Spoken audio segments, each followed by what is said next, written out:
ajamme Saksassa punaisella tiellä.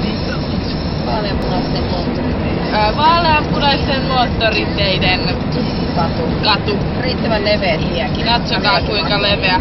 Mahdumme Primastaarilla aivan loistavasti. Hei, tossa olisi mulle autoja.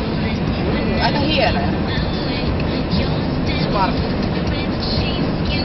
Joo. Ei kukaan kiivennyt tonne tekemään merkit. Kattokaa. Wow, siellä on hommailtu. Mutta kaikkein parasta, näettekö, täällä soi Kiss FM. Nyt tulee tommonen tietyömaa. Ja tietyömaa. Millä vauhtia se vetäis tonne väliin. Katsotaan, tietyömaa. Tietyö ja 100 kilometriä tunnissa. Joutuu hidastaa. 120. No niin voi Näettekö te? ei. Tietyömaa 120. Oh.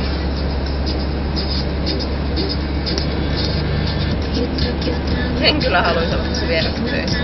Joo. Tuolla on taas hommailtu hienosti. Tai en mä tiedä onko se hienosti, mutta tuonne ylhäälle kuitenkin. Okei, ymmärrän mennä ohi.